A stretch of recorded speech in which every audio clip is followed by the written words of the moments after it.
Lisa LaBelle, everyone.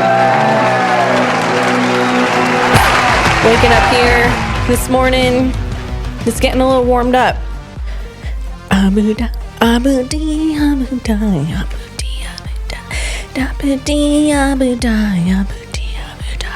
It'd be cool if I could play the original on here, but it's copyrighted. Welcome to the number 2 podcast in the entire world, the L4 podcast. And I am with you today, Lisa LaBelle. That's who I am. That's who I am. And who are you? Who are you guys? You guys are listening, and I appreciate every single one of you. Man, you guys, what's going on? What's going on out there in the world? Man, what are you guys doing out there? What are you doing out there today? It's, rainy morning, going up some steps, tripped. You ever do that? You ever shred your shins going up a stair, and then you're eating some stair edge for breakfast? Yes. So that wake you up. That give you a little dopamine hit. Little hitty hit. But man, this past week has been really, really exciting. I hope you guys are having a really good week too. And if you're not, I hope this raises your spirit. Your spirit on the ground. I hope it picks it up. Just sucks it right up. That's the sound it makes. This podcast, picking up your spirit. I really hope so, guys. You ever wear your Apple Watch to bed? It's like what I just did there. It's like when someone just walks onto a stage to do stand-up and then they just go right into it and they don't even acknowledge like, hey, what's up, guys? Or it's not that people should do that, but they just go right into their set. You ever walk across the street? You ever wear your Apple Watch to bed? Everyone ever do that? But yeah, I mean, it's going to, there's certain, settings on it where it doesn't do that beep thing to wake you up if you're not moving. Get up and move. Do it. Move. That's what that Apple Watch will do if you're sleeping and you didn't disable that setting. You have to get up. Time to stand. And I got to tell you, I think that if Hitler made that watch, he'd probably that's the thing he'd put on it. Time to stand. It's a joke, guys. It's a joke. That Apple Watch, it be vibrating. You're sleeping and go, time to stand. God. I'm trying to sleep. That thing vibrate a dead person right out of rigor mortis. Just right up. Just they be dead and they be like, time to stand. Yes, sir. Yes, sir. Let me get my steps in. That's what happens. What went on last week? I mentioned that it was exciting. So I talked to the CEO of Carbon Robotics, and you guys know from the podcast, I've talked about Carbon Robotics before. Their flagship robot is called the Laser Weeder, and it's been circulating on podcast world. We've heard it on Theo Von, and that's Robert Kennedy. He's been mentioning the Laser Weeder on Theo Von, on Joe Rogan, and that is a robot that eradicates weeds via laser. And so basically the hope is, and the vision is, you get rid of herbicides and glyphosates and pesticides.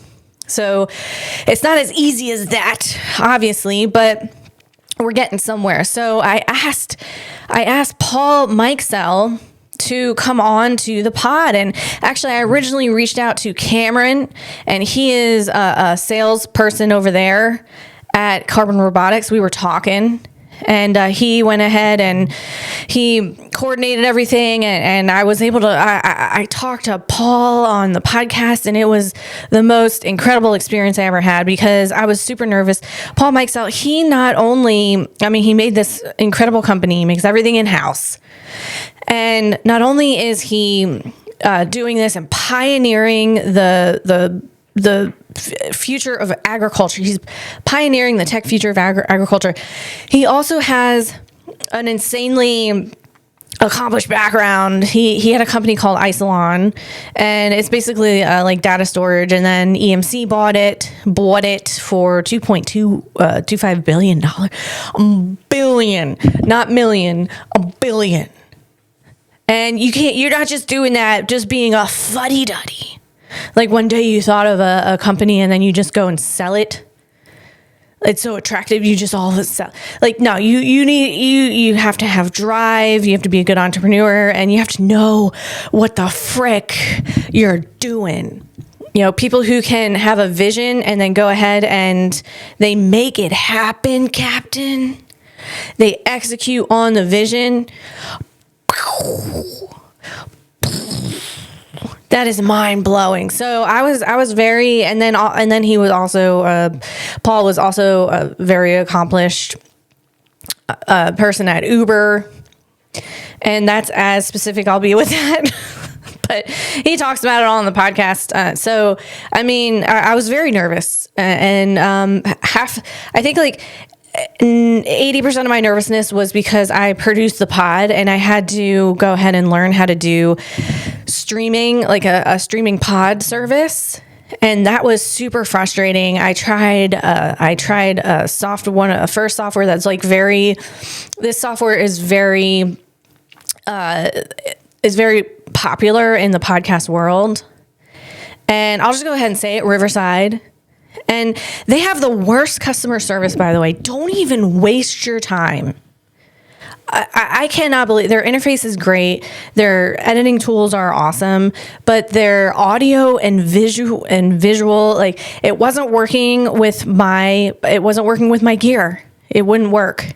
And I'm like, guys, what the frick? Their customer service is the worst customer service I have ever seen on this planet.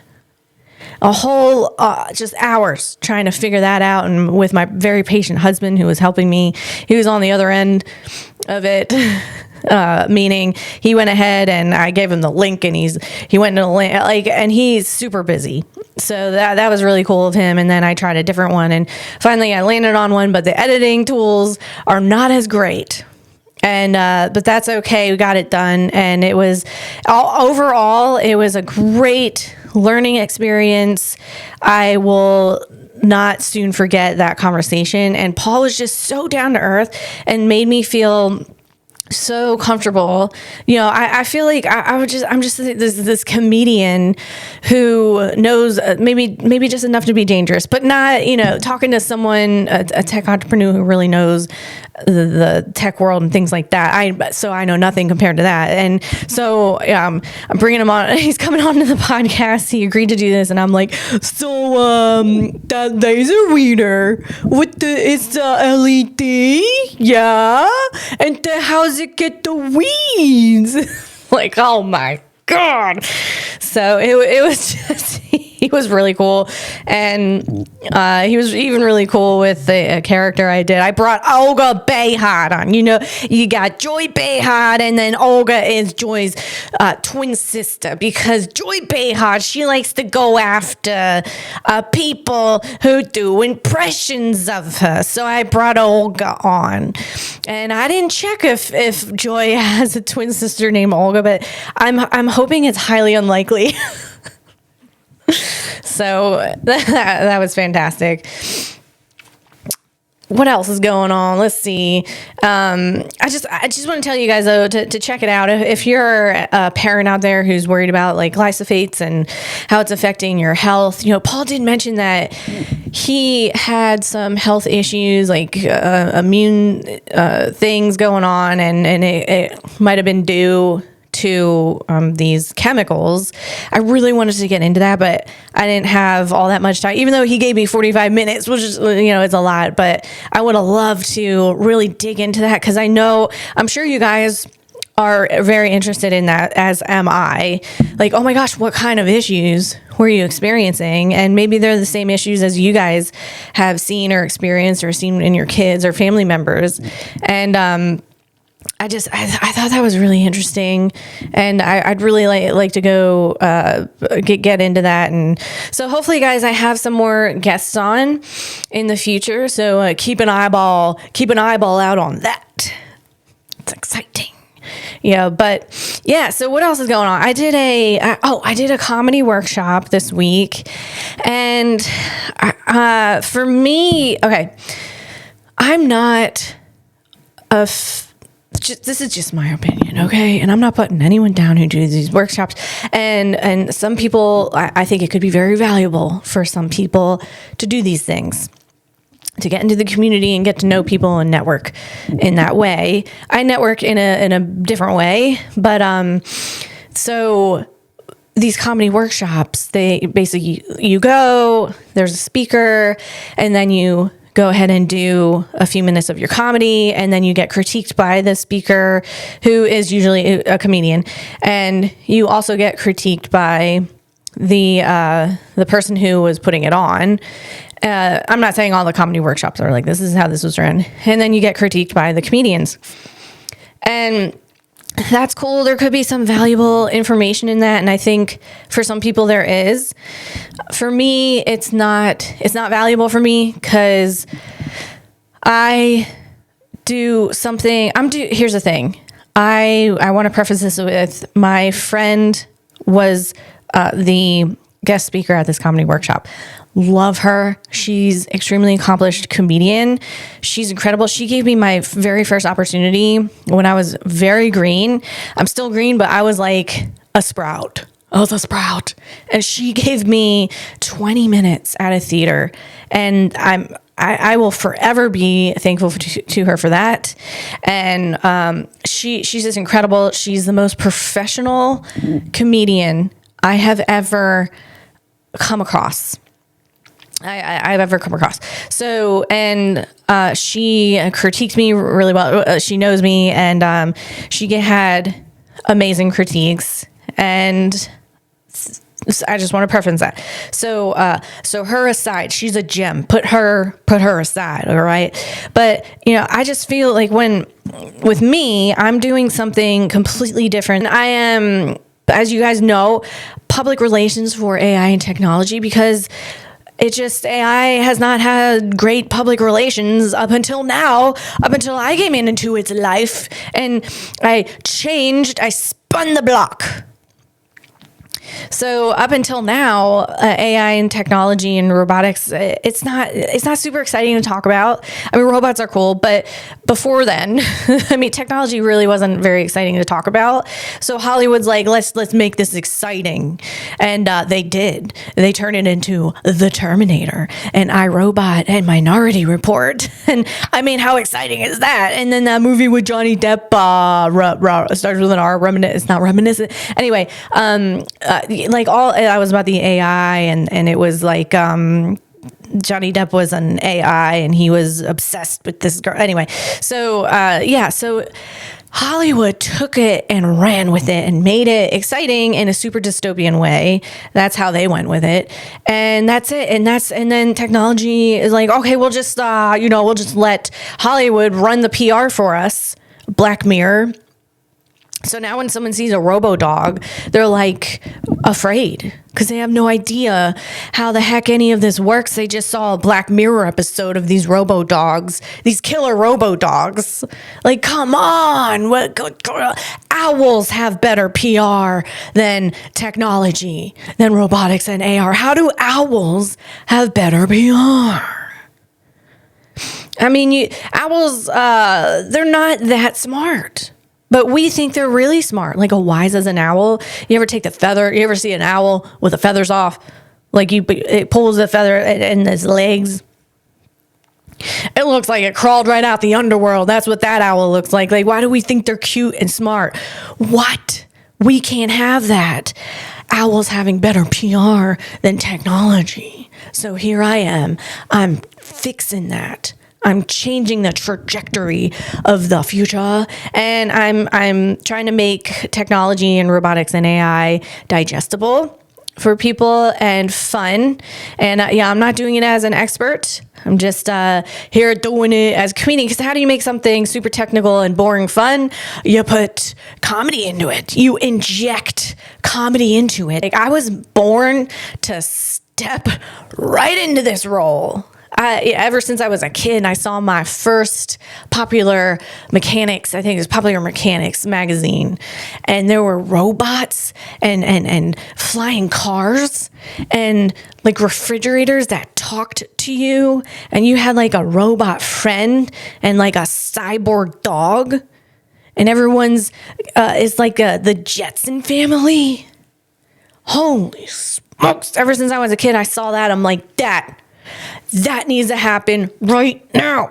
I can't believe it's taken all these years to finally come true. I'm seeing it unfold and come true in real life. And I cannot be any more excited than I am right now, as you can tell. I'm so excited I'll pee my pants. That's what's happening. So it just, really gets me going. And I just love doing it. I love it. You love my cheesy bits. So that's what's going on over here. So I'm doing this thing. And so to get critiqued, people, they don't know where to place me with my humor. When I stand up there and I start doing my bits and my set about AI and robotics, and people are just like looking at me and at these workshops specifically. I'm not talking about when I go out at Helium in Atlanta. Now that audience is amazing. It's a tech audience. I love them. I love them to pieces. They're the best. They know exactly what I'm talking about when I say Grok or ChatGPT. Like, these people are up to snuff. They know what's up. They know what's up out there on the street. But, this very intimate group of comedians that I was at this workshop with, they were not into the tech thing. And people just don't understand what I'm trying to do. So when they critique me, it's like they just want to, they don't know where to put me, but they gotta put me somewhere.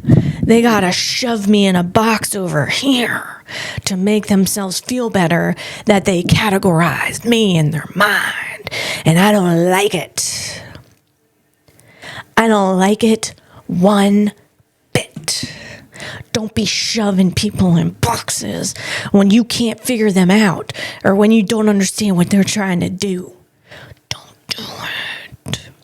So that was just, and also, I don't placate to audiences either. And also, I absolutely don't. It's not even in my nature to placate. So I'm glad that's innate to me. When I talk about AI, I feel people come out of the shrubs with shivs, and I felt that there. I was feeling the pushback. I mentioned AI, and they're all like scowling. And I'm like, oh, let me lean into this. Yes. So that's what happens. And it's super fun, and it's okay. I had time on a mic, and that's always great.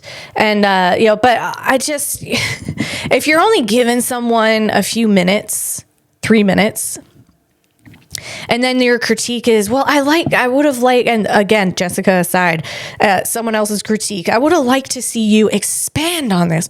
Really? With what time? With what time? With what time, Abigail? What time do you want me to expand on this? Because I only have 3 minutes. So that was extremely frustrating to me. I said out loud, look, I do expand on this in a 5 to 10 minute time frame. So anyway, that's what was going on there. So, guys, I need to step away for a minute. I have some technical things I have to handle. So bear with me. I'll be right back. Okay, I'm back, guys. Just take this moment to take a little sip of a beverage, whatever you got. I got coffee, so here we go. And that tastes like another. Yes. Yes. Okay, so caffeine, yes. Yeah, it's funny, like tech entrepreneurs, people who hustling out there, it's like, what's your stack? That's the question. That's the question in that world, in the tech entrepreneur world or the tech investment world, where you're really calculating and you're doing things, you're using your mind every single second for like 8 to 10 hours straight. You're doing something and creating. When you're creating things, you gotta be on using your mind. And so a question out there is like, what's your stack? What stack you on? You on that lion's mane? You doing that magnesium? What else you doing? That tyrosine, is it tyrosine? You doing that alpha GPC? Or do you got that Anna alpha brain? What's in your stack, Jack? What's in your peptide stack? What kind of peptides you taking? You taking any peptides to keep you going? Yo, it's like avoiding the ADHD drug. So then we just go over to the vitamin stack, the IV stack. What kind of IV you doing? You doing vitamin IV? You doing that glutathione IV? What you doing? NAD, NAC, NAD. Peptides. Yeah, that's the thing. What's your stack, Jack? That's what I do. That's what I say. My husband and I, we've been watching 1883, and I'm not on here to talk about shows on the streaming world, but 1883, I gotta give a shout out. Really good show. Holy smokes. Wish it never ended. Really, really good. Now, get ready. You're gonna need some tissues because I was bawling all over it like Clark Griswold with his bonus check.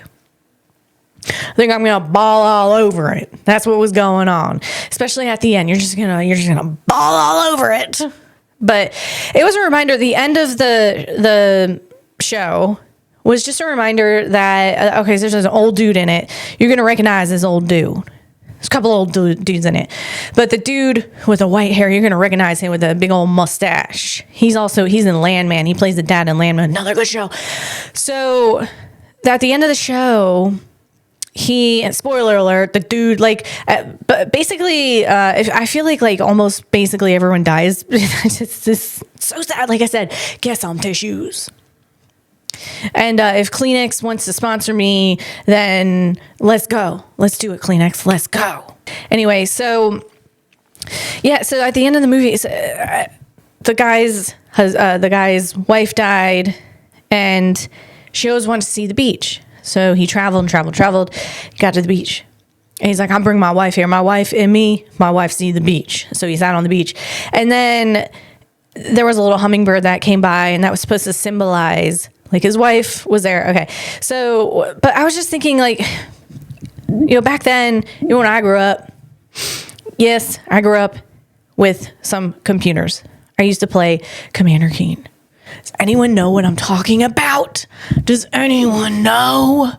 Love me some Commander Keen. That is so niche. But I played it with my brother, and those were some of the best times of my freaking life. Playing computer games with one keyboard and one computer, and me and my brother, we play.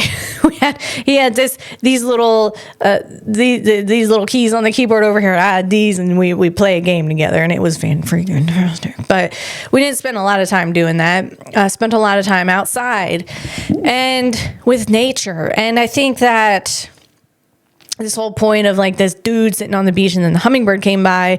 Here's the thing, if he was like in his phone looking at pictures of her and be like, we're on the beach, he might not have recognized the hummingbird, or the hummingbird maybe, wouldn't have even, it's like what is this guy on his phone? I'm not even going over there.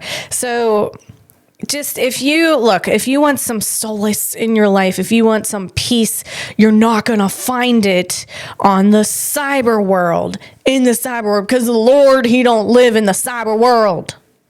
All right. The universe, atoms, they don't live in the cyber world. So there's not going to be any peace in there. Peace of mind. You're not going to find answers in there, because in the cyber world, it's the underworld. The underworld also lives there. But in nature, oh my gosh, look at everything that is in nature. Just amazing freaking things going on. I'm talking about photosynthesis. Things are growing. Things are dying and growing back. You got the animals. You got the rodentia trying to keep their teeth down and not growing into their face. I mean, you just have a lot of amazing things going on out there. So I'm just telling you if you just pay attention a little bit to the outside world. Like the one time I was down a little bit, and I just remember I was praying to the Lord, and the sun just came. It was cloudy all day, and then all of a sudden, right at that point, the sun came out, and boom, right in my freaking face, right into my eyeballs, hit all my chakras. And if I was trying to find an answer in the cyber world, that would have never happened. I would have never got peace. That's all I'm saying. So that's it. I'm not trying to be didactic over here preaching, but I just hope that maybe you hear that and you're like, hey, you know what? I'm going to spend a little more time in nature and like, thinking about, it's just not my phone. Here's the thing. Everyone's teetering on the edge of cyber psychosis. That's what's going on over there. So don't be teetering, okay? Get off the teeter. Oh my gosh. I just found out that Fight Club, okay, seen it a gazillion times. Robert Paulson is Meatloaf. It was it Marvin. Dude, I love Meatloaf. I freaking love myself some Meatloaf. Paradise by the Dashboard Light. Paradise by the Dashboard Light. And I sing it just like him. I wish I could play it. I wish I could play that song, but it's copyrighted. I'll get blocked. So I would do anything for love, and I won't do that. Hey guys, should I break out the ukulele?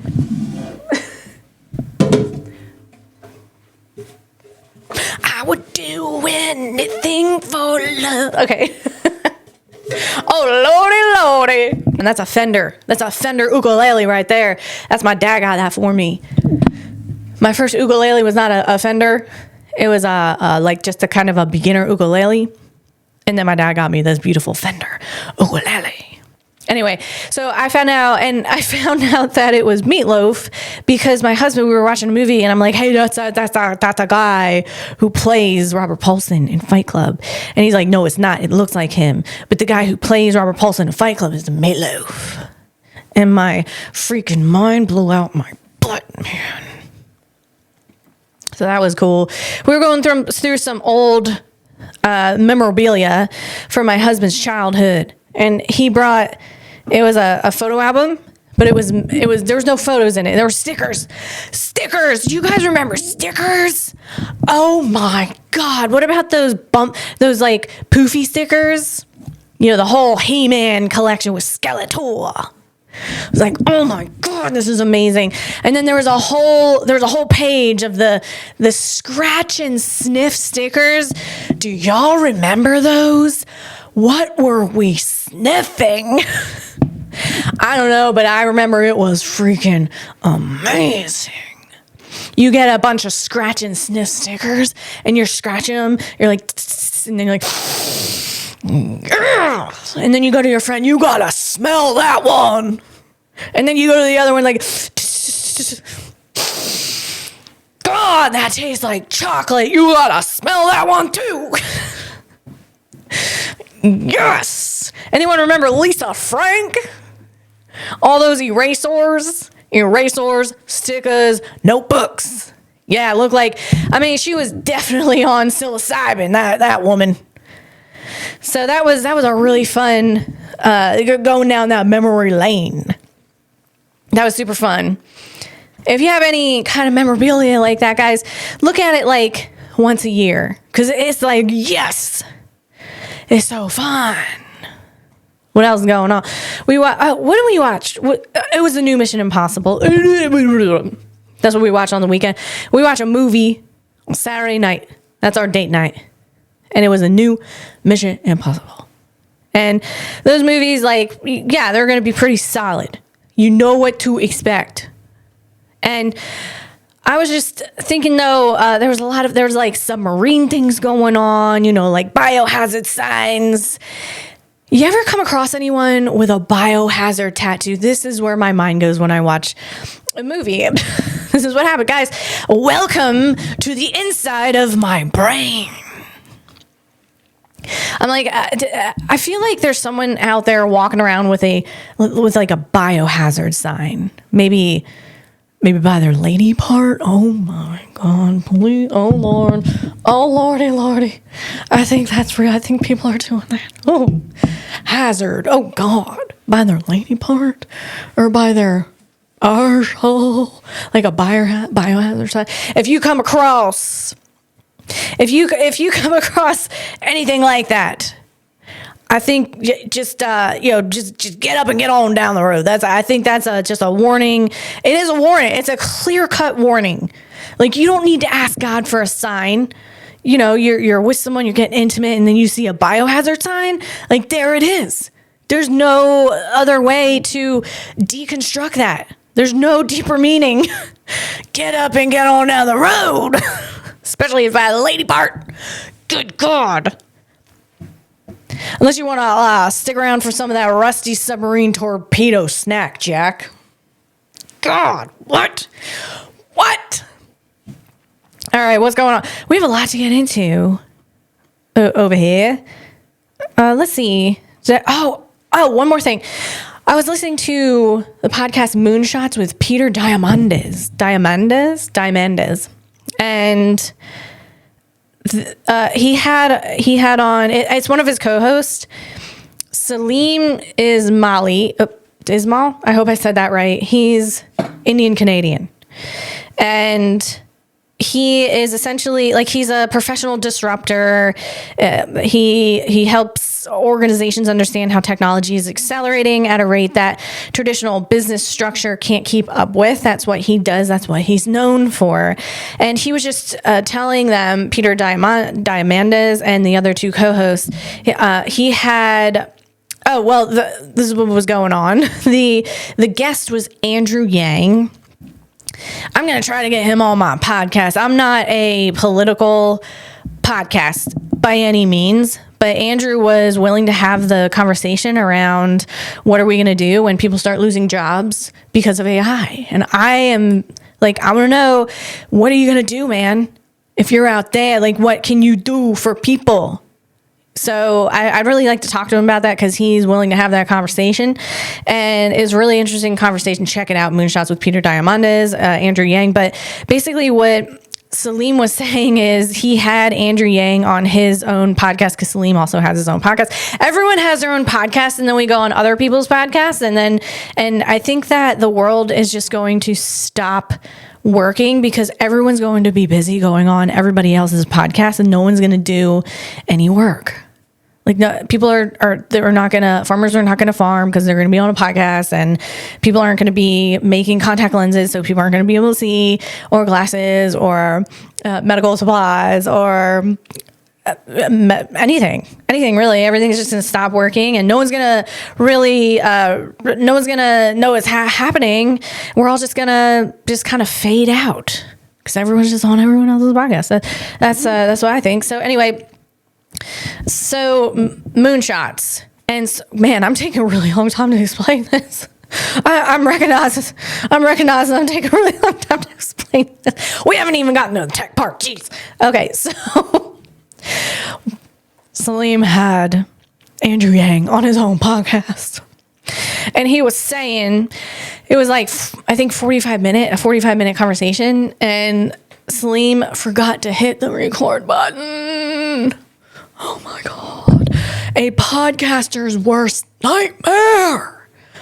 God, and I like so much related to the angst around producing your own podcast with a podcast guest who is, they they're what do you call them? High lev. That's what you call them. That's what they are. They're high lev. They got things to do. They don't have time to record, like get on and they think you're recording and you're not recording. They don't have time to come on again. But Andrew Yang, he was nice enough to come back on the pod. But the thing with that is then it's not as organic as the first time around. And it's just like heartbreaking and cringing. You're just like kicking yourself. Holy smokes. So that was like 80% of my 80% of my anxiety when when Paul Mikesell came on.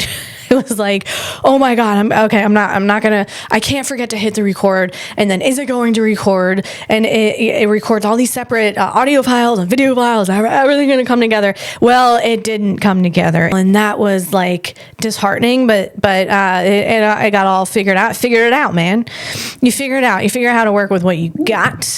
So that was just, podcaster's worst nightmare. I was so happy he said that because I like completely related to that kind of anxiety and just thinking about that at night. That's so.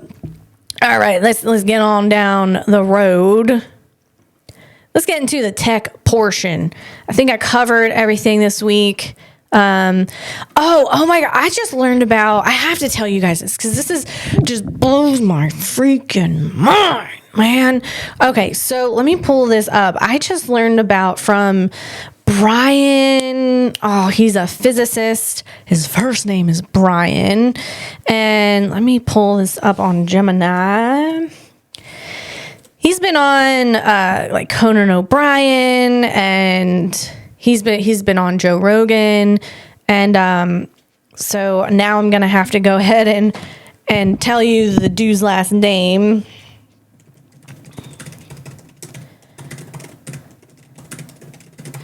You hear that?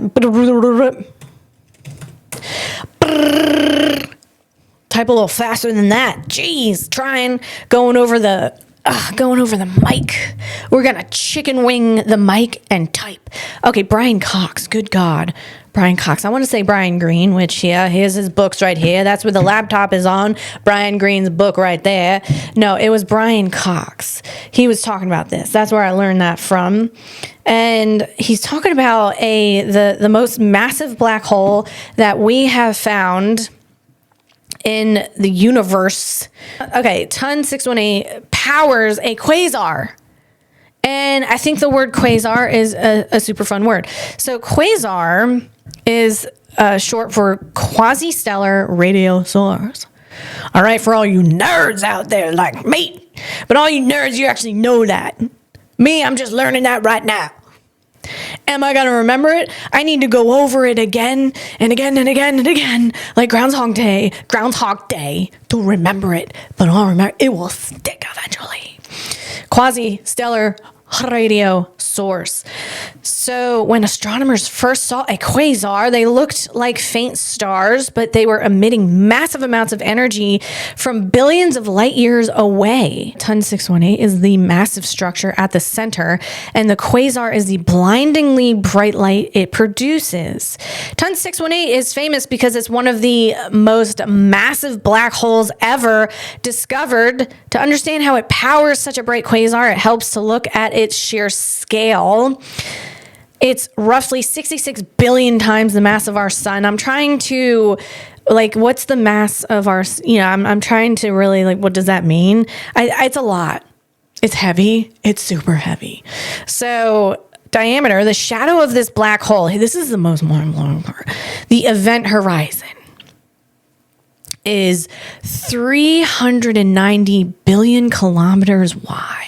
Kilometer? Hang on. What's kilometer? Why the metric system? President Carter, he tried to put the metric system in place, but then we just voted him out of office because we didn't want it. I don't want that metric system. Get it out of here. So what is that in miles, man? I think that's like 242 miles, something like that. So that's a lot. That I can't. Can you fathom 242 miles across?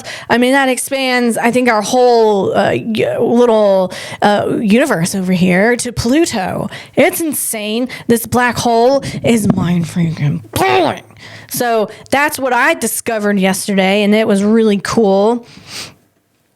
And I've been watching a lot of Carl Sagan videos. He is a physicist from, I think, of the 60s, master's degree in physics. PhD in astronomy and astrophysics. Let's see. Yes, the 60s. I was right, because I was going by his hair. He had kind of that bowl. He had the cut like a beetle cut. And then his pants, it was kind of like those khaki pants, and they were very high. They went all the way up to his ribs, basically. Ribs. And that's kind of how he talked. And I just love the way he talked. This is such an old, obscure reference. The shorter wavelength is what makes blue waves blue. Blue. I'm in Italy, and I talk to Vincenzo's. I just love the way he talks. So you might be hearing that character a little more, and now you'll know who I'm doing. And because I'm just listening to copious amounts of his old videos. So, okay, let's get on to the tech portion. Let's get on with it. I was watching CNBC this morning. I caught a little bit of it this morning, and with that Sorkin over the Andrew Sorkin over there, his show in the morning, and he had on the Perplexity CEO. I'm gonna butcher this name. I'm so sorry. It's Aravind Srinivas. All right, we got Aravind Srinivas, and you could pronounce that however you like. I think that last name, it sounds like stalagmite, but said completely different. So Sorkin was pressing him, the CEO of Perplexity, on the subject of how AI is taking over jobs. Like, I think, was it Microsoft who said they let go of a bunch of people and it wasn't because of AI, but then they're like, yeah, I think it was because of AI. So it's just, it's becoming a thing, and people are worried. And he was really skirting around, the CEO of Perplexity, was really skirting around this question, and I don't appreciate that, man. Now, I want to be clear, the people who are building these technologies, I'm talking about agentic AIs, large language models, any kind of AI that is going to be autonomous. Agentic means they can do things on their own. Okay, so they're going to replace people. These are not the enemy, okay, guys? They're not the enemy. Don't look for someone to blame because jobs are getting lost. You can't do that, because how is that going to help, right? But the thing that's really frustrating me is all these. It seems like a lot of these entrepreneurs, like CEO of Perplexity, they skirt around it. Like, don't do that. Don't do that either, man. You're not the enemy, but don't be skirting around it. Like, acknowledge it. Yeah, jobs will be lost. You got Dario out there. I think Dario of Anthropic, and Sam Altman and Elon Musk. Like, they're not skirting around it. They're like, yeah, man. But at least Elon Musk is throwing out solutions. I don't see anyone else throwing out solutions. Andrew Yang was like, well, Peter Diamandis said, oh yeah, well, Elon had this solution to the problem. And Andrew Yang is like, well, I'd like to hear how Elon proposes how we do this. Andrew, that's your job, man. What you think? You want Elon to like fix all of the problems in the world? Jeez, criminally, man. Come on, man. Let's figure this out together. And Andrew did have some ideas about it, but it's like, at least I appreciate that Elon is putting solutions out there, because no one else is. The solution. Here's the thing: the people that are putting solutions out there, they think they're solutions. But like I heard people are like, tech entrepreneurs or VCs, tech VCs, billionaires, and they're like, well, and listen, they're not the enemy either, but this is what they're saying. It's an entrepreneur world. The Perplexity CEO was like, well, now you need less people to do jobs, so this is a great time to start your own business. You don't need people. And Andrew's like, well, exactly. So you don't need people. So what are the people going to do? Like, everyone's just going to start a job? No, not everyone wants to be an entrepreneur. And, people don't seem to, like, some of these CEOs and VCs, they don't seem to understand that most people do not want to start their own business. And, people are just trying to keep their head above water. They don't have the resources, meaning the money, to just sit down and try to grind through and start a business. You can't just start a business and all of a sudden you're getting a really fantastic salary, $100,000. Look, that's like, okay, people can live off of that. You can afford food, you can afford rent, and you can get food for your family and gas and insurance and all these things. 100,000. You're not going to start a business and start getting that. You're going to need to put money out first. So people, like, I'd say 95% of people do not want to be entrepreneurs. So please stop saying this is an entrepreneur world. I think it's great. And I think that there's going to be some really amazing entrepreneurs that pop up and they start building things. Like, I'm all about space welding. Go start a space welding company, because in about 10 years, it's going to be really freaking valuable. And you're going to have learned all the things about it. And you're going to be able to go ahead and execute and do a job like for realsies if you start now. And it's going to be a very valuable company. I'm talking valued money wise. So I'm just getting a little frustrated with some of these tech CEOs, like the dude at Perplexity. Again, he's not the enemy, but you don't need a lot of people to start a business, so just go start a business. No, people don't want to do that, man. They don't want to. They don't know.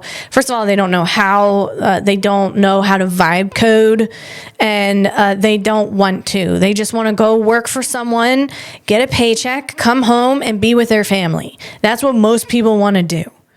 So can you people out there just realize? And I'm talking like Satya Nadella, CEO of Microsoft, and just.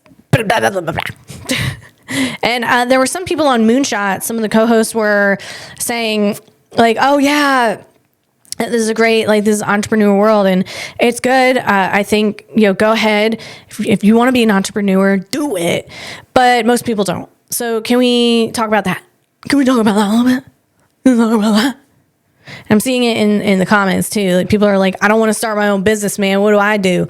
So anyway, that's what's going on. And then also the CEO of Perplexity was like, Sworkin was really kind of pressing on this issue. Like, yeah, well, a lot of people are going to be out of jobs, man. So again, like, what do you say to that? And he's like, well, you can vibe code a business, but if the code goes rogue, it can't fix itself. So you're still going to need a human being in there to fix the code. And Sworkin's like, okay, so how much longer is it going to be when the human is completely out of the loop? It's like, so what you're saying is we still need people, but then we're not going to need people. Then what? Good Lord. Just keep praying, guys. Just keep praying. Get your mind out of your phone. Don't teeter on the edge of cyberpsychosis, because you're not going to find the Lord in the cyber world. That's where the underworld lives too. So you're not going to find the Lord lurking around in there. The Lord is up here on the surface of the earth, in the universe, with the atoms and the gamma rays and all the things going on. That's where the Lord lives, in the photosynthesis, in the symbiosis. So that's where you're going to find your answers and the direction of where you're supposed to go. He'll show you. Or you believe in the universe, they will give you signs, but you can't have your head into your phone teetering on the edge of cyberpsychosis. You're not going to find it then. Moving on.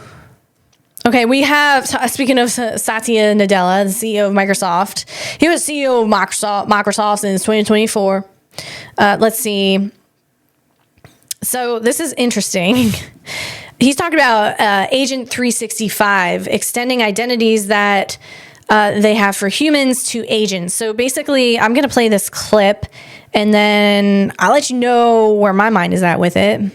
Bring up one more thing, which is, can you create quote-unquote digital employees, digital co-workers, or what have you? And it's all about credentials, right? So today you could, like you can literally assign... Are you working on that as well? Yeah. So in fact, we introduced something called Agent 365 as a way Agent to give 365. identities. In fact, extending the identities we have for humans today and the endpoint protection we have for their compute devices to agents. So you might clone me working in the HR department and Jason working in Galgakis. the marketing department and have a virtual Correct. version of me inside of Office. That's correct. So there are two sort of modalities there. One is you give every knowledge worker infinite minds.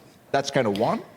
And then you Human create beings. even infinite minds independent of your identity, because the identity is one of the key things you got to get right, even for it to work, right? So For permissions and decision making. permission, decision making, and like one of the key things is who did what to whom is sort of the most important query in an Interesting. organization, right? At the end of the day, the organization needs to understand what work got done and what's the provenance of that work. Who to blame. And how do you trace it back, right? So therefore, you kind of want either, if it's a human with a lot of agents, then it's really macro delegation, micro steering by the human whose identity was passed on. Micro So steering. it's delegation versus a separate identity.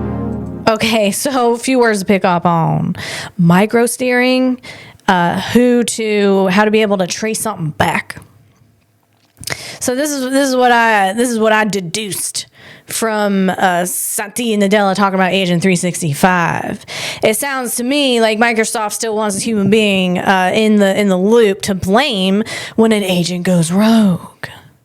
Because here's the thing. You can't get rid of a human. The agent goes rogue, starts deleting some really important things in the organization. And then, like it goes rogue, like Son of Anton rogue. That's from Silicon Valley, where it started deleting the core code. Not great. So they have no one. Here's the thing. If you didn't have the human in the loop and you had a rogue agent and it starts deleting core code, then who are you going to blame? Who's Microsoft going to blame? And here's the thing with that. Well, Lisa, I guess they just can blame themselves. Okay, yes. But then the board members are going to be like, look at the CEO and be like, they have to get a human. They got to get a human. The board members have to get a human. They're not AI. The board members are not AI yet. So then you need a human to blame. So then they're like, the CEO, you got to go, man, because our stock's going to freaking plummet. Our investors, they want to know who the heck did it and that it's not going to happen again. So we got to get rid of you, man. Because you're the one to blame. These are your agents and they went rogue. Son of Anton rogue. So you got to go, man, because our investors are like, this can't happen again. And how's it not going to happen again? We'll get rid of that guy. Okay, so no CEO wants that to happen or anyone in a high-level position. So like, let's keep the humans in the loop. Let's keep those bichons down there in the loop. All right, so you got Jace over there. Jace is in the human loop. Jace got agents. Micro steering. That was the word used by Satya. Micro steering. So Jace is over there. He's micro steering. His agents. But then one of his agents goes Son of Anton rogue. Starts deleting some core code. And now the business is it's teetering on the edge of cyberpsychosis. And they're like, who did that? Whose agent? These agents did that. Whose agents are these? Who's micro steering these things? It's Jace. That's Jace. That's Jace's agents. So then they're like, oh, let's trace it back to Jace. Let's get rid of Jace and all his rogue agents. And then the board's like, okay, well, there was this problem, and we got, it's not going to happen because we got rid of that dude. That, to me, that's what's going on. It's all about market value and keeping your investors happy and just trying to survive and protect yourself as a CEO or someone high level. That's what I heard from that. And so the person who was interviewing him, that was Jason Calacanis. Now, Jason, he hosts a podcast called the All In Podcast. And I am asking you, Jason, to come on my podcast. I have some questions about this and the future of work. I'd love to talk to you about that. Jason is middle of the road. I'm middle of the road. I feel a little politically homeless. And I think maybe he feels that way too a little bit. So that'd be cool to come on to my podcast. Please, Jason, come on my podcast. It's a humble little podcast. I produced it myself. But we talk. And here's the thing. People are on board. It don't need to be fancy to have interest. You just have to be interesting. And I'm not saying you, Jason. I'm talking about the person doing the podcast has to be interesting. And that's what's going on with that. Let's move on. All right, Burger King. This is one of the jokes I did at that workshop about Burger King. Guys, my pants, they're just a little too stretchy. So I wore them twice before this, and not very long, but it was enough to stretch them out. Here's the thing. I got these quads on me. And sometimes the pants, they get kind of stuck on the quad here, and then they just kind of pull down from the behind, and it's just a little, you just got to do a little twiggle, and that's like a wiggle and a twerk, and twiggle in them and a little finagling, and there we go. So we're good. I think we're all good now, right? Just working out. Oh, let's put on here. Let's do a little bit of this. Here we go. Oh, well, it'd help if the sound's on.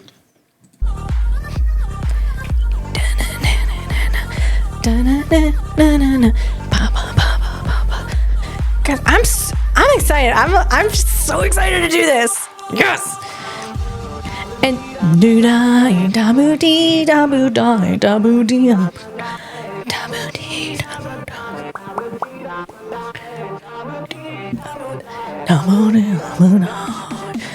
Again, I would love to play the original song, but I can't, guys. So sorry. That's like kind of an annoying version, but I'm really glad that they do a copyright-free version of it, so I can even play it at all. And you guys get the idea. That's like one of my favorite songs. My brother, he introduced me to that song. Also, that song, da da da, boop, boop, boop, boop, boop, boop, boop, boop, da da da. That's such a great song. Okay, so Burger King. Burger King got a new assistant. It's a voice-enabled assistant called Patty. Yeah, they're playing on the word patty. I think they call it Patty, but like a burger patty is spelled a little different, but it sounds the same. It sounds like they named it the same thing. And I think that's great. They should do that. So they got a voice-enabled AI assistant called Patty. All right. So Patty lives in all the headsets of all the employees. All right. The managers and the workers. The worker bees. That's what I call them. So the queen bee and the worker bees. And it lives there in their headset. Now, the worker bees, they can ask Patty, how many pickles go on a double Whopper? And Patty tell them, how do I make a milkshake? How do I clean this machine? And Patty tell him. So you no longer have to go and bother another worker bee to ask them questions. And I think that's amazing, because if any one of you remembers, I started working right when I was 16, and it was embarrassing to have to ask a human being questions. I worked at CVS, but it's like, back when I worked, there was no AI. There was no AI in systems. You had to write things down. You had to write codes down and all these things. So you had to like remember things. And if you didn't, then you a little sleepy from work, you a little sleepy from your day at school. And then you trying to study for the SATs, forget it. You're not going to remember shite. So you're asking a human being. And now you're like, this is stressful because this human being don't want to help me. So now you don't need to do that anymore. Patty's got your back, Jack. So Patty's there. And now Patty also helps the managers. The manager says, we're out of apple pies, Patty. Order some apple pies.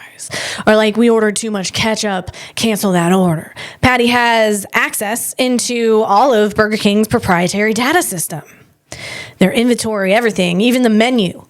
So if Patty detects that they are out of pickles, Patty gonna take pickles off the menu as an extra item. That's probably not a good example, but say Patty, this is like, we're out of apple pies, take apple pies off the menu. We're out of hash browns, take apple pie, take hash browns and apple pies off the menu. That's what Patty does. So that's what Patty's doing over there. Now, also though, there's something called the friendliness factor. And what that is Patty analyzes drive-through audio. It listens for specific hospitality keywords like welcome, please, thank you. And then managers can then ask Patty for a friendliness score for their shift to see how the team is performing in terms of customer service. That is interesting, isn't it? I'm sure there were other ways to score the worker bees before, but this is just a faster way of doing it. And as a employee, you know that Patty is in your head scoring you like that on the fly, so you better be with it. Good God. That adds a little bit of extra layer of stress because you're still a human being and you still have a bad day. If someone's screaming at you in the drive-thru, forget it. You're not even getting paid a lot. What the frick? I'm not going to be friendly. Then your friendliness score, it go down. Good God. It's just funny because the disconnect between the tech investor and the worker bee. Here it is.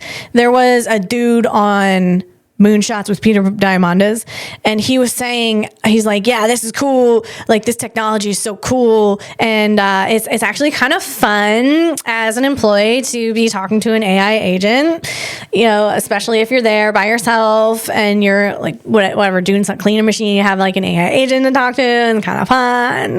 Like, last time I checked, anyone who worked at Burger King didn't use the word fun to describe working there. Last time I checked. That's all. That's the disconnect. That's all I'm saying. If someone's working at Burger King, they're just trying to keep their head above water. People who work at Burger King don't want to work at Burger King, so nothing's gonna make it fun. That's what I'm saying. That's the disconnect. But that aside, I think it is really cool technology. And here, my mom worked at Burger King when she was in her 50s, her late 50s, and it was really tough on her. She had 4 jobs, and it was. I wish I had a little more empathy and thought about my mom a little more when I was in my 20s. I just wish I thought about my mom more. That's all. And I feel like a little bitch for not doing that. I feel a little selfish. You know, I was in college and doing my thing, but just, you got to think about your parents and what they're going through.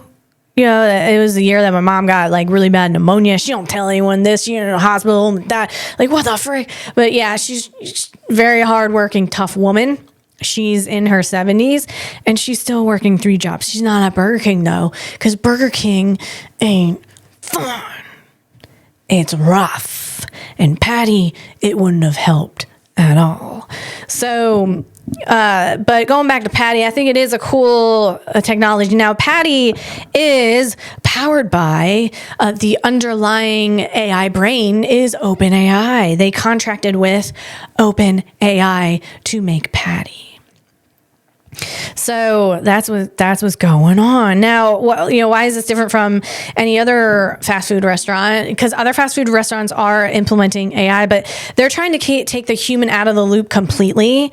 And like in the drive-through, they don't have a human taking your order. But the problem with that is it is super hard to make an AI understand all languages, any kind of accent.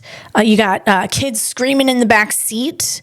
It's hard to make an AI understand that. There's just a ton of variables that a agentic AI needs to be able to understand and handle and process and zero shot in order for everything to go right. And people complain about 100% automated AI taking your order at the window. It doesn't work. It's not working out. So Burger King looked at this. They're like, forget it. We're keeping the human in the loop. And we're just going to make our AI help and be a co-worker, a colleague with our worker bees. So I say worker bees like they're indentured servants, but they get paid. But not to deduce, it's a rough job, man. It's rough. So here's the thing, though. So that's what's making Patty just revolutionizing and just completely different from these other fast food places. Excuse me. Okay. Burger King, they've publicly stated that fully automated drive-thrus are a risky bet. By keeping a human on the headset, they ensure the problem-solving part of the job remains human while Patty handles the data. Let's see. The friendliness score is the surveillance factor. Instead of a manager occasionally listening on a random call, Patty listens every single time. It provides a aggregate friendliness score for the whole shift. It's less about one person and more about the company, ensuring that Burger King brand feels consistent across 7,000 locations. The funny thing is, though, human beings aren't going to be consistently friendly, so they're trying to make the human being turn them into robots by having Patty in their ear all the time. They're trying to dehumanize the human being by having Patty tell them or by them knowing that Patty's listening and is going to give them a friendliness score. So that's kind of like the paradigm, I guess. The layers to that is kind of odd. So hey, let's not fully automate our window, our drive-in window. Let's have a human face there. Take their human brain out, put a robot brain in it. It's kind of weird. It's a little weird to me. Anyway, politeness equals profit. That's what Patty's doing. That's what Patty's goal is. If I was, I'd say, in order to have fun at Burger King, then you can try to just piss off Patty. And that could be your goal for the day. And that would be a friendliness score. You can just piss off Patty and then make it go a little, like lose its little nerve. And that might be fun for you, but you're not going to have a job after that. So don't listen to me. The week before that, I talked about diffusion models, and there's an update on diffusion models. OpenAI. So, okay, diffusion models, to go back, is one of the clips I put out the week before last, and I related it to, okay, you have an AI, it's got a bunch of static, you give it a prompt, make a John Wayne movie, and then it slowly starts to make the image of John Wayne. So it's like, sees these 3 pixels, it's like, hey, I think that could be the edge of John Wayne's hat. And then it does this, it cleans it up 50 times, and now we're starting to get the image of John Wayne's hat, and then it does that like 100 times more, and then 200 times more, and then you got the AI, and then you got the John Wayne image, and then add a transformer model on it, and you're able to get a time. You're able to get temporal consistency. So you have a beginning, middle, and an end, and that's kind of like diffusion in a nutshell. And so basically, it's like these video generators go through this process of starting with nothing like static and then cleaning it up, and then like step 1, 2, 3, 4, 5, and then finally you got the image. So the new diffusion model, OpenAI is trying to one-shot diffusion, skipping the steps to start from static and go straight to the image. And we've talked about zero shot on this pod. I talk about zero shot a lot. Now, one shot, bear with me. Here are my papers, guys. Here are my papers. Here we go. Guys, this is all the research I did. And actually, it's not all of it. I got a whole nother book over there off camera somewhere. This is everything. This is all I know. All I'm trying to know. Okay, so one shot. So again, zero shot is when an AI, a model can handle new tasks or recognize unseen data without extra training, relying on its prior knowledge. It's based on machine learning, specifically deep learning, where models, a neural network, are trained on broad, diverse data sets to infer patterns across contexts. Now, I talk about zero shot with robots a lot. And Paul, Mike, Sal, and I, we talked about how the laser weeder, it basically is zero shotting the weeds. And okay, so zero shot. So what Sam Altman is saying here with OpenAI, they're trying to one shot it. So as you can imagine, so one shot learning. Let's see, bear with me. I know I have this definition over here. Zero shot, one shot. Okay, one shot is when you have exactly one good example to show the AI, and the task is specific but similar to its training. Great for quick adaptation with minimal data. It balances speed and precision. The single example nudges the model to focus common in robotics vision, where one demo can clarify a task. That's robotics. Let's see. An LLM. Let's see. You can give a large language model an example of a poem style to mimic, or show one video of a unique gate opening move. Dot is, I guess, the name of the AI, and it applies it to similar gates. So that's kind of what Sam Altman's talking about here, is like, give it one example, and from that example, can it skip all of the steps of like the static, and like here, this is an example of John Wayne, and then can it just mimic, or can it not mimic, that's probably not the right word, but can it figure out how to make a moving picture with that temporal consistency, diffusion on it? Can it, from that one example, can it just go straight to the end, basically, to the end result? Instead of doing all those steps with the static like I had talked about. So that's what's going on in diffusion. I mean, it's like these things are updating every single week, man. It's insane. Okay, moving on. Speaking of updates, you're not going to be surprised. The next company I'm going to mention is Figure. Holy smokes. We're talking about Brett Alcock over there. That Brett Alcock over there. What's that last name? What's that Comanche? Is that Saskatchewanian? What is that? Nah, I think Brett Alcock, he from Illinois. Brett Alcock, he used to wear those cowboy boots, but now he wears those Kenneth Cole techniques. He's running with his robot. That's Brett Adcock. He's the CEO of Figure. Brett Adcock, he is the Luther Vandross of robots, because he's so smooth with the robots. And Luther Vandross was so smooth with his words. That's why. That's the exact connecting point.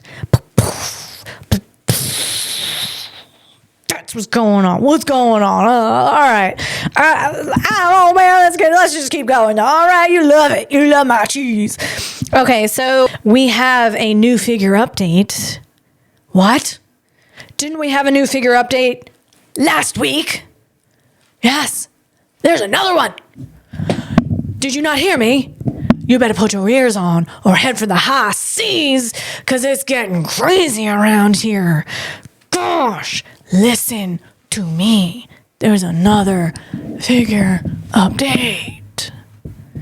Here we go. Holy smokes.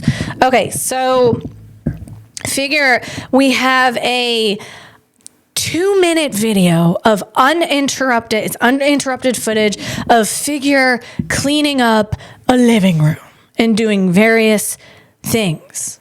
This is showing incredible full body control, whole body control, excuse me, that's the proper term, whole body control. And let's take a look, see? Let's see what's going on.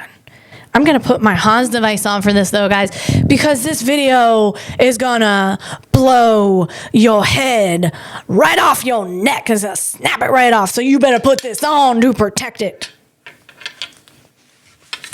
All right, here we go. Let's watch this video. Figure's walking into the room. Figure is showing another major milestone towards a robot in every home. Running Helix 2.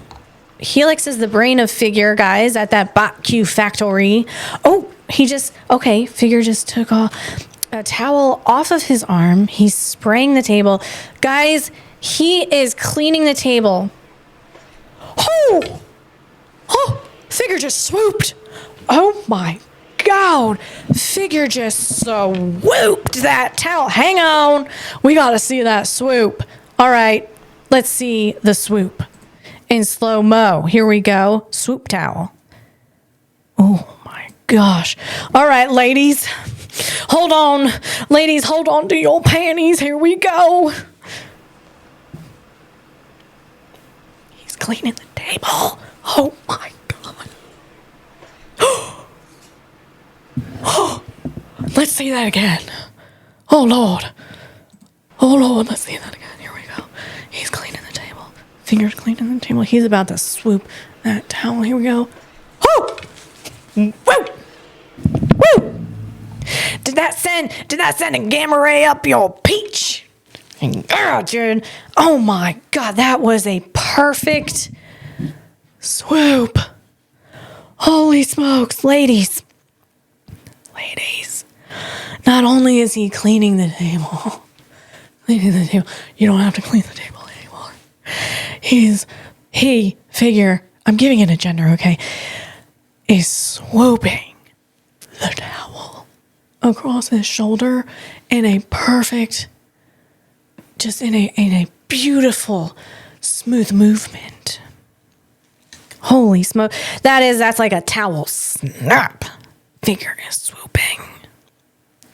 So, ladies, I mean, holy smokes, I wonder what kind of stack Figure on. Figure, what kind of stack you on?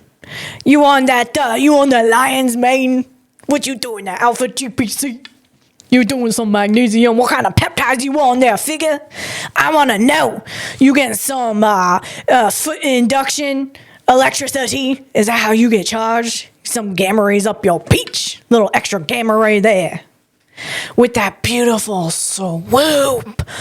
Oh my God, ladies be getting all juiced up right now. So I'll move on to the remote control. All right, ladies, hang on to your panties. Here we go. All right, we got Figure with the remote control. And what that's right. What he's doing is he's picking up a remote control, reorienting it in his hand and pressing the correct button to turn off the TV. All right. It's a clean execution on a high precision task. I don't know if you guys understand this out there. This is mind freaking boing. This whole body control. Holy smokes, here we go. All right, again, ladies, hold on to your panties. You're about to get all juiced up. Here we go. Oh, here it is. Here's the remote. He reoriented, turning the button. Oh, and for all you OCD peeps out there, look. He put it perfectly on the... Pick up the remote, orient it in its hand, presses the power button, puts the remote down, reorients it to properly be on that table all nice and straight. Oh my God. Oh my God. Holy smokes. Okay. That's incredible. Ladies, that you never felt like that before, huh? With a machine. Maybe felt a little bit like that, close to a car machine. Like, I know I felt a little bit like that. One of those 911, those old Carreras, those raw Carreras. Oh my God! Especially if they got that Singer plaid. That Singer plaid in it with the safari wheels. Now I'm really being super specific, and I don't mean to, and only the car nerds will know exactly what I'm talking about. Guys, I've been jumping around so much, I'm noticing my light over here is going bananas. It has gone bananas on me. So bear with me, let me get this thing straight. This thing is like, dude, this thing is making me his bitch. That's what's going on. Oh my God, this figure. So what's going on here in the Moonshots podcast with Peter Diamandis? Brett Adcock talked about, he mentioned that his goal for the figure humanoid robots was to achieve a closed loop control system capable of AI driven reasoning and dynamic response at around 200 hertz. That's 200 times per second. Doesn't sound like a lot. That's a lot for a robot in real time scenes. You can't go any faster than that because the robot will completely just freak out. So, you're emphasizing a need for uncut continuous autonomy over open loop or teleoperated behaviors. And that was just a few weeks ago that Brett was saying this, and then he come out with this. Brett, he took 30 pounds off this bichon. That's right. Let me pull this video up again. The full 2 minutes and 28 second video. Yeah, he took 30 pounds off of, this is figure.3. So he exemplified figure.3. The other figures, they were a little heavy. And he's like, here, take some of this GLP-1 because we got to get you slim, Jim. And we got to get that gap. We got to get a slap gate. That gate slaps. All right. Wow. Figure just is doing something really interesting. It's holding a basket, and wow. Okay. Look at this. It's going to turn. Oh my God. It's holding the basket, putting things into it. Just this whole body control is the most mind-blowing impressive movements I've ever seen. Oh, it just kind of tosses a pillow. It just did a pillow toss. Boo, boo.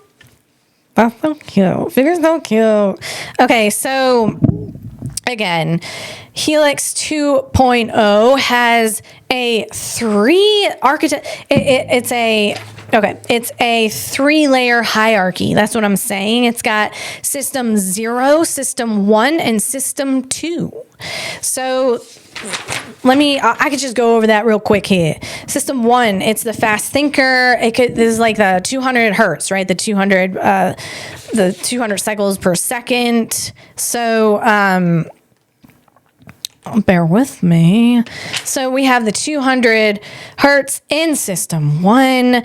It takes the intent from System 2, which is System 2 is the slow thinker. System 1 is sort of the fast thinker. Because it cycles 200 times per second, it can make closed loop corrections. If an object slips or the robot's hand is slightly off, System 1 sees the error and adjusts the motor commands instantly to the motion staying smooth. So then we got System 0, which is the reflex. This is the newest edition, running at a massive 1,000 hertz. It acts like a digital spinal cord. That's the coolest word ever. Digital spinal. What kind of spinal cord you got? Digital.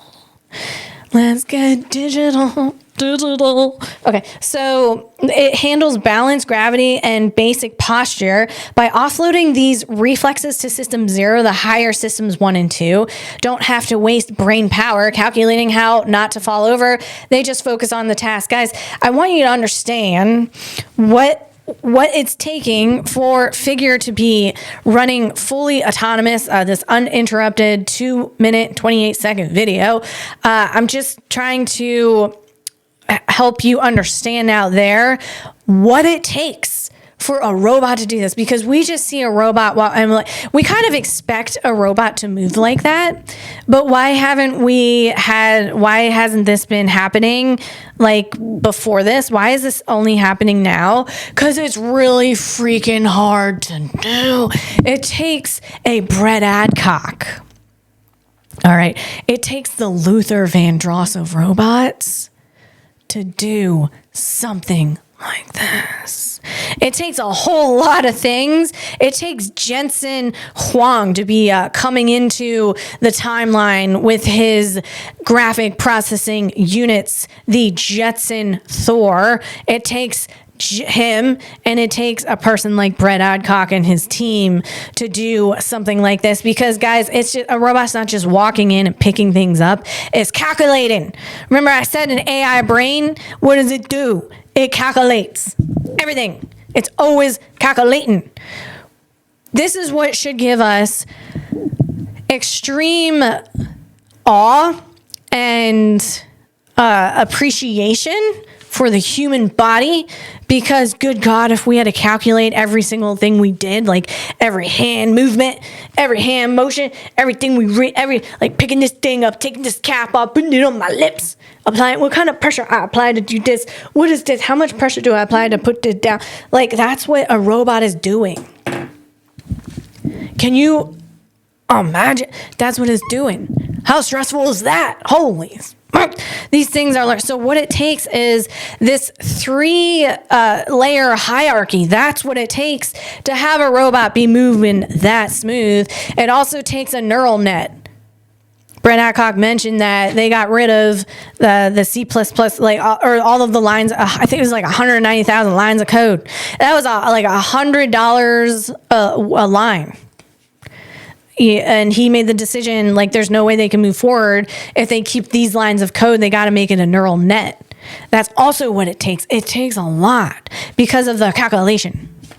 Because robots are always calculating. They speak in math. They don't speak in words like we do. They speak in math. So those mathematicians, they know how to speak robot. That's what I'm saying. So it takes this 3-layer hierarchy in order to do that. We have some zero-shot generalization. That's what's going on. This is why the robot can handle objects it's never seen before.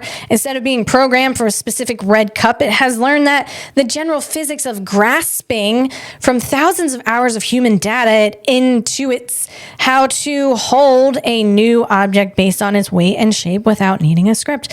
And also, guy, what do you got? What do you think I'm going to say? What do you think I'm going to say right now? Figure with that 3-layer hierarchy, that system 0, 1, and 2, and it got that real-time action chonking. Chonking, it's chonky. It's chonking over there. That's what it's doing. So instead of calculating every tiny millimeter of movement individually, the AI groups movement into chunks. Chonking. Like reach, close fingers, lift. This is what gives the robot in the video, that'd be Figure, the fluid human-like motion instead of the stop-and-go jerky movement of older robots. Remember, people say, do the robot. You're like, meh, meh, meh, meh, meh, meh, meh. Well, robots, they don't do that anymore, not Figure. Figure's over there flexing his smooth movements. And that's what it takes to do this. So let's see. Do I want to touch on anything else in this? I think we're good. Yes. Oh, we got the. It's the first time that Figure has shown the loco manipulation, which means loco is locomotion. It's moving, and manipulation is being able to handle objects while moving. So it's the first time it's been that they've shown loco manipulation. in a uninterrupted, like 2-minute video, basically, which is pretty amazing. It's pretty wild to see, and it also sidesteps. Figure does this cute little sidestep. It's like between the coffee table and the couch, I think it was. Yeah, it's like. So, I mean, it's pretty wild to see it sidestep between the coffee table and the couch while still holding on to a bin. It was holding on to a bin, doing the sidestep with a bin. That's like, oh, well, that's easy to do. For us. Not for a robot, not for a humanoid. So the precise foot placement being handled by the 1000 hertz system 0 in the background. That's what's going on. It's got that torque, which is the twisting. It's the force the motors apply to the joints.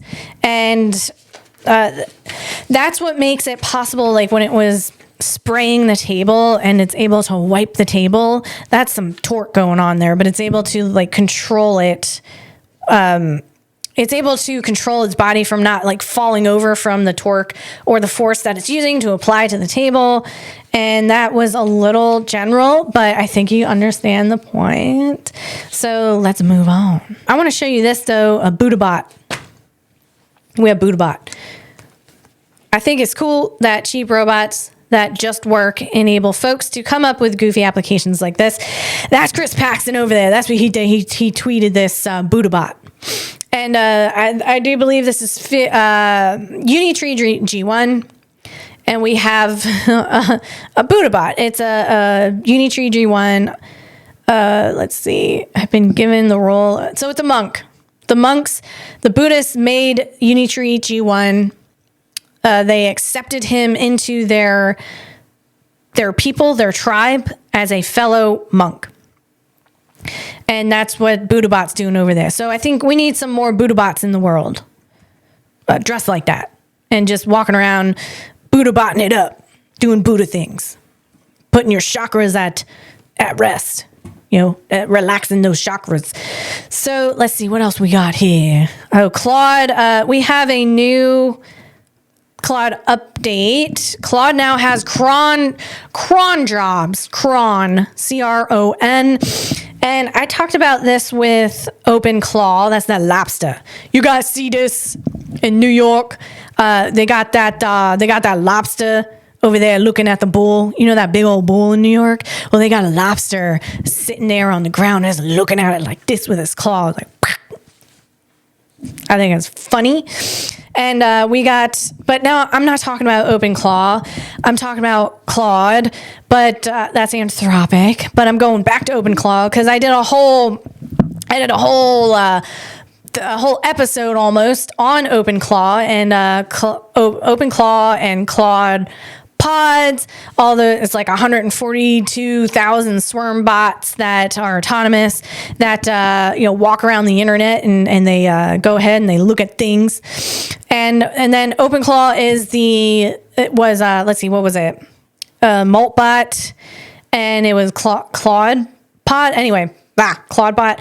Anyway, so that is Peter over there, and he made OpenClaw. And OpenClaw is different because it lives on your computer like a Mac Mini, and it has a heartbeat. It wakes up and just starts doing work. It's not it's reactive instead. It's proactive instead of reactive like the old agents were, and it was just kind of a breakthrough, but there's a lot of security issues that people are have with it. So now Claude's like, let me see what's going on there with that OpenClaw, and they're like, let's get this Cron Jobs on it. I mentioned that OpenClaw had something called a Cron triggered autonomous loop, and that is basically it's a sense of time. It's a heartbeat. We're anthropomorphizing AI now, and that's it seems right because we're making it think like us. So it has something called a Cron triggered autonomous loop. It gave OpenClaw a heartbeat and a way to be like, okay, I'm gonna wake up. I'm gonna look this email. I might look on your text message. I'm going to answer everything, and I might delete a line of code. I don't know yet. We'll see. And if I need to talk to you, I'm going to go ahead and code myself a voice, and I'll talk to you that way without you telling me how to do anything. That's OpenClaw. And that's what that Cron triggered autonomous loop was able, gave it a sense of time, and it was able to do this as a closed loop system. So it keeps checking its work over and over and over again. So Claude, Anthropic, was like, let's give our thing Cron Jobs too, as well. So now all our AI is just like getting a sense of time. And, my husband was like, well, why is it different than other AIs? And I wasn't really explaining it right to him, but let me see if I can do this here. Old agents, you had to give a command and then it slept. If it hit an error, it stopped and waited for you. The heartbeat, that's that cron triggered autonomous loop. Cron Jobs. New agents use the loop to self-reflect. Like I said, it's closed loop. It keeps checking its own work. Make sure that it's not building upon an error. They don't just check email. They check the email, realize they don't have enough context to reply, decide to search your calendar, realize there's a conflict, and then draft the reply. The heartbeat is the pulse of a reasoning engine, not just a timer. With tools like Claude Coworker, the heartbeat maintains a continuous state. It isn't just running a task, it's monitoring a situation. It understands that 10 a.m. is different than 9 a.m. because it remembers what it failed to achieve an hour ago. So, like I said, we're giving these things a sense of time. We're giving agents a sense of time so that not only are humans walking around freaking out and stressing about time, now our AI agents are stressed about time. It's the white rabbit in Alice in Wonderland. I'm late for a very important date. Now our AI agents, they be getting all stressed out about time. Now they're going to starting getting health issues related to stress. There'll be arthritis, diabetes. Now they're going to need AI health doctors. They're going to need AI doctors to help them out with their arthritis and diabetes from stress-induced problems, health issues. So that's just holy smokes. So our AI agents are going to have stress-induced health issues, and the human beings have stress-induced health issues. Wait until we give those robots a sense of time. Welcome to our world, robot. What's your stack look like? What you doing? You doing that lion's mane? You doing that alpha GPC? What are you doing that magnesium tyrosine? What kind of peptides you want? So that's what's going on. I'm going to take this Hans device off. I think this is over in Switzerland. Sweden built a smart machine where crows trade trash for food, turning these clever birds into city cleaners. They don't care they're cleaning the city. They just want food. And I think you're going to see just a bunch of fat crows flying around over there. They're not going to be able to fly. They'll get so fat, they're going to be falling out the sky. They're going to need that GLP-1. I love crows, and I want to see a crow program in Atlanta today. Let's go. I freaking love crows. I also love those fluffy chickens. I want one of those fluffy chickens, those fluffer nutters.